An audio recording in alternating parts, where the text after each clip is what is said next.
Dan rupanya tak hanya soal kedekatan Raffi dan Wanda yang semakin panas dibicarakan terkait tersebarnya foto-foto mesra mereka berdua. Kasus hukumnya yang masih terus bergulir juga langsung menuai pro kontra pasca Raffi dipindah ke Lido, Sukabumi, namun Raffi menolak menandatangani surat ia direhabilitasi. Dan tak hanya keluarga dan kuasa hukumnya yang berkeberatan terkait kepindahan Raffi, Hotman Paris Hutapea yang kerap dicurhati ibunda Raffi akhirnya juga angkat bicara. Seperti apa tanggapan Hotman Paris? Lalu bagaimana dengan Farhad Abbas? Saya suka komentar tentang Raffi karena saya teman dekat ibunya. Ibunya itu selalu curhat sama saya.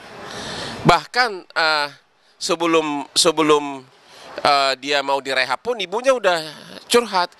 Gimana anak saya mau direhab, orang nggak ada apa-apa gitu kan. Akhirnya kan si Raffi itu tidak mau tanda tangan berita acara rehab. Karena di dalam berita acara itu kan intinya kan bahwa saya mau ngaku telah kecanduan maka saya perlu direhab.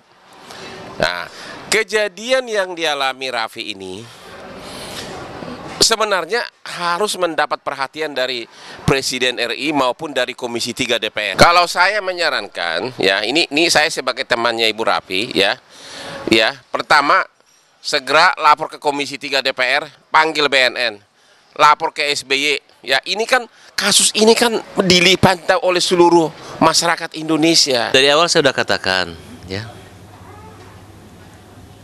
kenapa Raffi tidak mau direhabilitasi. Raffi bilang loh, saya bukan pecandu kok, kenapa harus direhabilitasi? Gitu.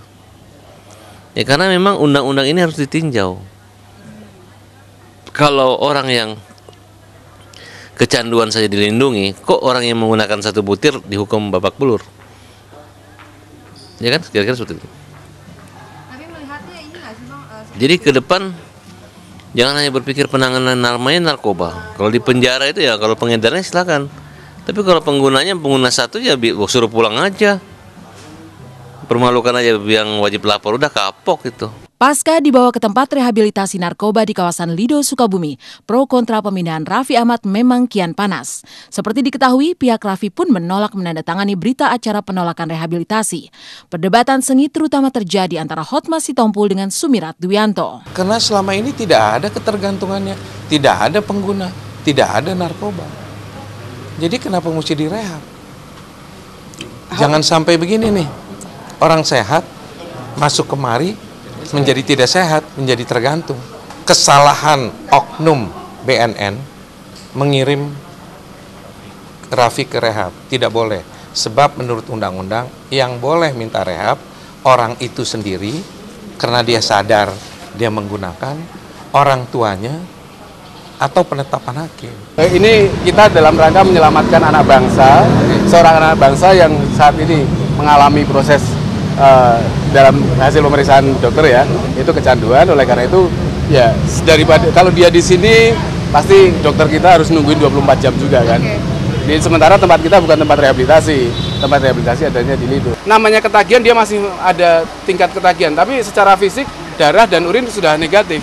Tapi psikis dan psikologisnya masih sama sugestinya yang meminta narkoba masih ada. Itu yang perlu dibolehkan. Kan saya sudah bicara juga bahwa saya tuh bertentangan dengan hati saya seorang ibu kalau anak saya dikatakan sebagai pecandu narkoba. Itu kan dari awal saya udah bilang seperti itu. Lalu mari melihat tempat di mana Raffi tinggal sementara saat ini. Unit Pelayanan Teknis Terapi dan Rehabilitasi Lido memang dikenal sebagai bagian dari BNN. Disinilah semua pecandu narkotika disembuhkan dari ketergantungan.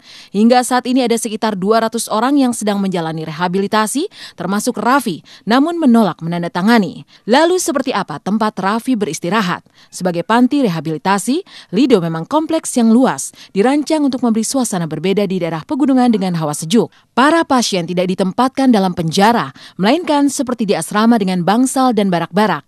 Di barak-barak inilah Raffi berada saat ini. Oke, kita sudah sampai sekarang di tempat rehabilitasi sosial, tadi rehabilitasi medis. Di sini kurang lebih 5 bulan mereka menjalani kegiatan terapi dan rehabilitasi. Nanti kita akan masuk. Mungkin di sebelah sana kelihatan gedung besar juga ada gelanggang olahraga. Itu beberapa kegiatan olahraga bisa dilakukan, futsal, basket, tenis dan lain-lain.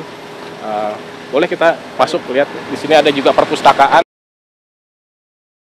Nah, jadi sebenarnya program ini memberdayakan sesama pecandu ya. Jadi semua kegiatan itu dilakukan oleh pecandu itu sendiri gitu. Jadi kita tidak ada petugas banyak di sini dengan 200 orang, kita tidak butuh staf terlalu banyak gitu. Dan mereka bisa saling menjaga satu sama lain. Seperti dilihat tidak ada yang tertutup, terbuka semuanya. Gitu. Jadi uniknya adalah seperti di situ. Mungkin kalau di beberapa tempat yang lain mungkin pasien 200, staf yang bertugas mungkin banyak gitu ya. Yang saya sudah sampaikan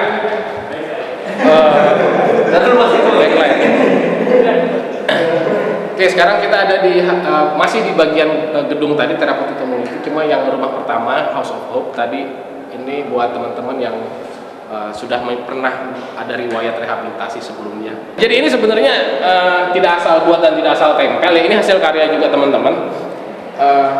Ada maksudnya gitu. Mulai ini kan tangga ya, ini tangga naik ke atas ya. Ini ibaratnya mau pulih, mulai dari kondisi kecanduan tadi terus mau bangkit gitu. Kita ibaratkan kita mau naik tangga nih, gitu. Makanya mulai dari bawah sampai nanti akhirnya bisa pada maintenance. Iya, sekarang tadi kita habis lihat persiapan makan siang mereka, kemudian kita lihat contoh dormitory atau asrama. Jadi mereka residen ini tidurnya di sini, gitu kurang lebih. Jadi apa yang tersedia di sini adalah tempat tidurnya mereka, kemudian locker untuk menyimpan personal things, contoh misalnya toiletries, alat-alat mandi, kemudian baju tidak terlalu banyak ya, cuma baju-baju untuk keseharian, kemudian baju untuk ibadah biasanya. Kita sambil muter, kita lihat. Bang, mungkin di sini tidak ada perlakuan khusus ya, semuanya sama ya?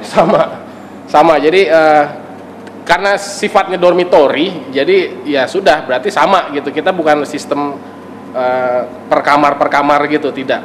Semua di sini dormitory, jadi asrama. Jadi equal lah kurang lebih seperti itu atau sama. Pasca ditempatkan di panti rehabilitasi milik BNN di kawasan Lido, Sukabumi, pro kontra tentang pemindahan Raffi Ahmad terus terjadi. Meninggalkan kasus Raffi yang kian pelik, mari menjenguk Ashanti yang terserang virus radang selaput otak dan juga tipes. Lalu benarkah hari ini istri Anang Hermansyah itu akan diambil cairan sumsum tulang belakangnya? Mungkinkah penyakit yang mendera Ashanti gawat hingga mengharuskan tindakan itu? Simak penjelasan lengkap Profesor Yusuf Misbah, dokter yang menangani Ashanti secara khusus pada tim Intens.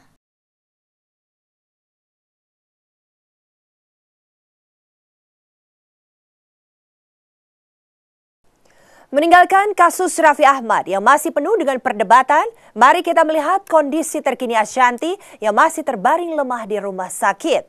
Dan demi mendapatkan diagnosa yang akurat, hari ini Ashanti akan diambil sumsum tulang belakangnya. Tapi mungkinkah segawat itu hingga harus diambil dari sumsum tulang belakang? Mengenai kondisi Ashanti, Profesor Misbah, dokter spesialis syaraf yang menangani Ashanti secara khusus angkat bicara.